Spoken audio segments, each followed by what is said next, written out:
This is too expensive. I don't want to make something like that.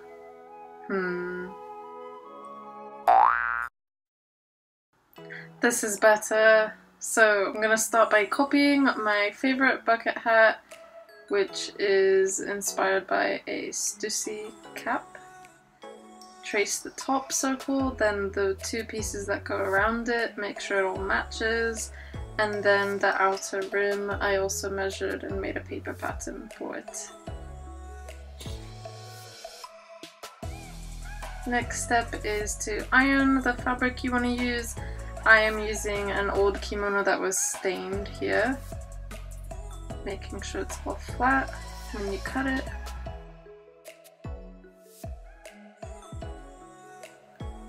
Once you've cut everything out, then you can start sewing. I've got two pieces I've cut for the outer brim, and I'm going to sew their side seams together with a 1 cm seam allowance, which I added to the pattern when I was tracing.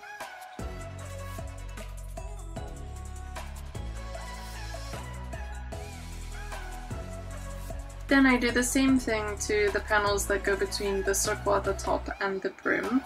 I sew the two side seams together. I'm also doing it on the other fabric, the inner or outer, depending on how you're wearing it. I'm making it reversible, so you'll be doing these steps 2 to 4 times.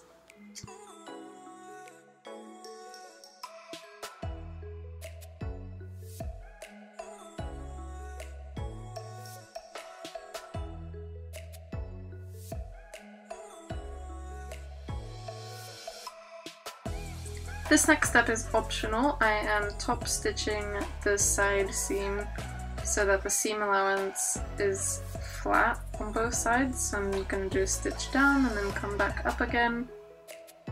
Just makes it a little bit stronger. It's not totally necessary, but I quite like the way it looks and the added strength. So I'm just going to show off that I've sewn all of the side seams on the purpley fabric and the kimono fabric, and so the next step is to sew the two brim pieces together by matching the side seams up, and then here we go, 1 cm seam allowance again. Also, there's some black notches you can see on the kimono fabric, kind of that black small line.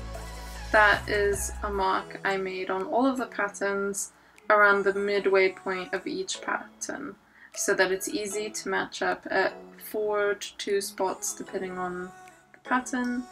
These are called notches. It just helps you line everything up so that everything's nice and even when you sew. I'm going to snip into the seam allowance about every 2 centimeters now. Because it's a circle, when I turn this the right way out and try to iron it, it's going to be much easier and flatter once you've made these snips. Otherwise it'll pull. Then I'll attach the brim to, I don't know what to call this part, the side of the head? I'm just going to go with the between the top and the brim part. Gonna pin that together, matching the notches and the side seams at my 4 points, pinning it, and then we can sew.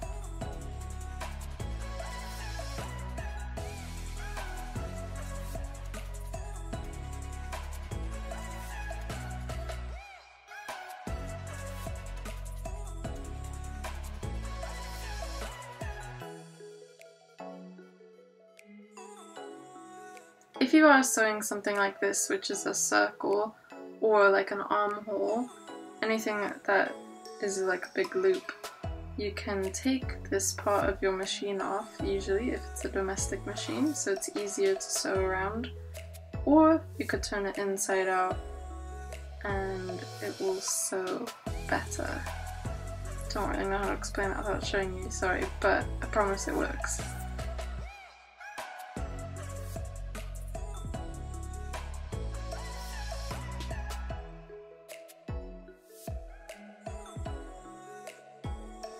Okay, I've skipped to the pinning part, but as you can see I'm pinned and I'm ready to sew the top to the side part. This is a little bit tricky, sewing a circle to something straight, even though it's the right measurement. The seam allowance on the circular piece is bigger because it's round. you can figure that on your own. I'm not going to explain it anymore, but the point is it does fit. You haven't done something wrong, it's just hard to pin into place, and it is very dependent on the type of fabric you're using, because on this yellow kimono one I didn't actually have too many problems, but the purple fabric was quite difficult. I'll show you a tip. Keep watching.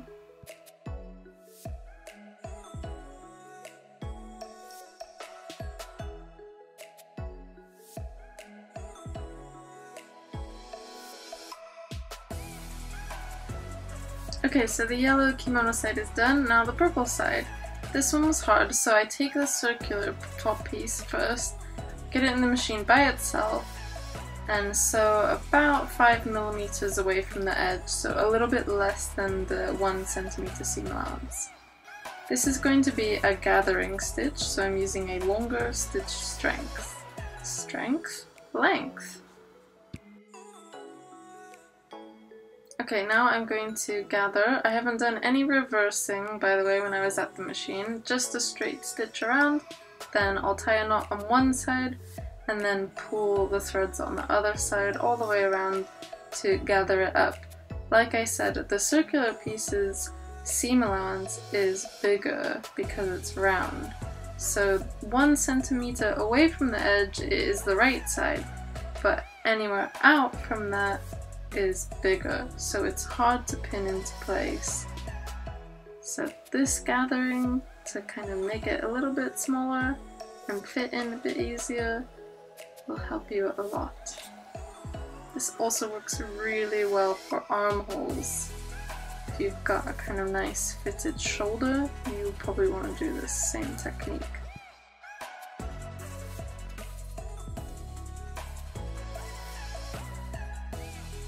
Once you've got it nicely pinned in, make sure you leave a hole because you want to turn it the right side out. It's currently inside out. If you close it up, you won't be able to open it again. So just sew around. Try to watch out for any pleating because you've gathered it. I avoided this somehow. Yay!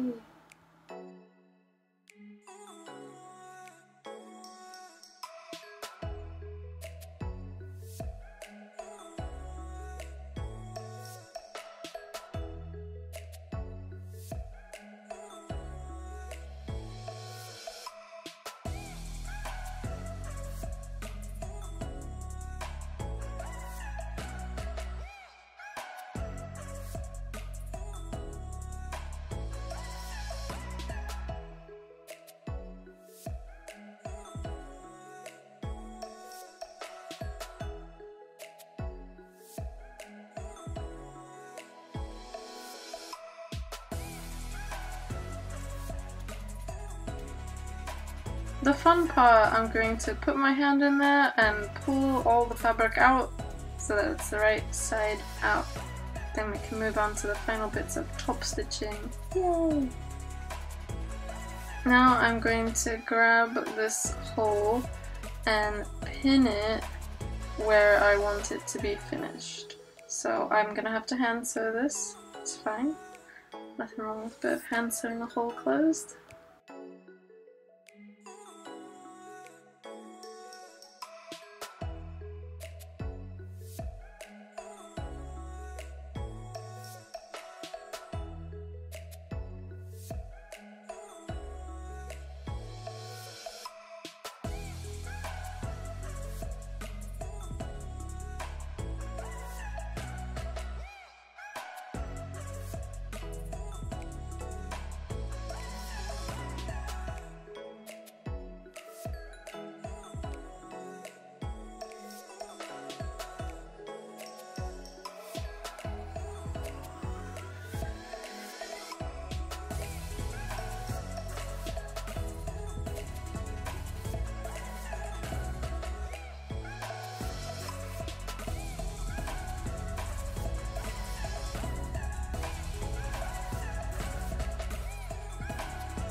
Okay, so actually before we get on to the top stitching, after that hand sewing, I am going to iron it flat and then pin it at the top of the circular pieces on both together so I can do the top stitching.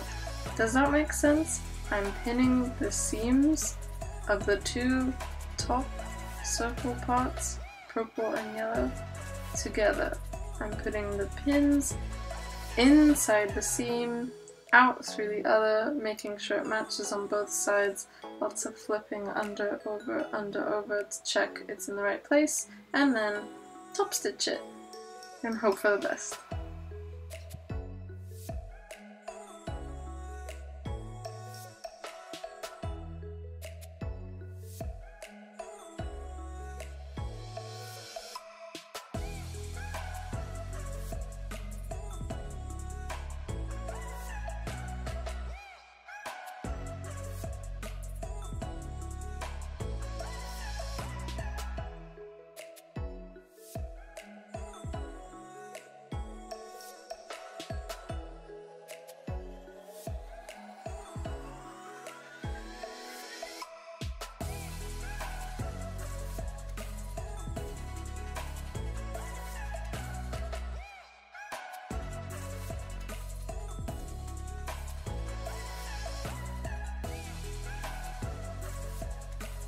Now I've got the ruler out to measure where I want the first top stitching on the brim to go.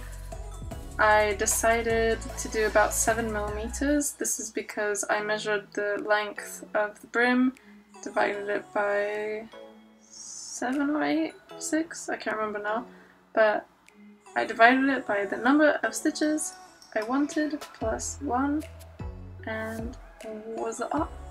On my way, top stitching, measuring every time, trying to make it all perfect. I've used that red tape there too to line up the edge to make sure each time it lines up nicely.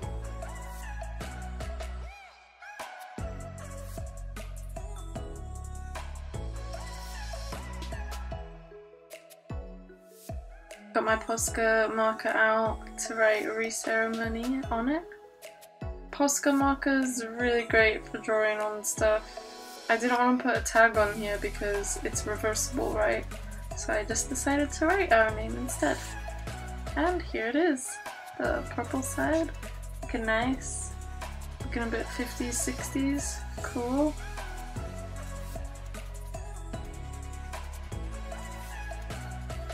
And the kimono side, so beautiful. I think this one might be my favorite. It's colorful.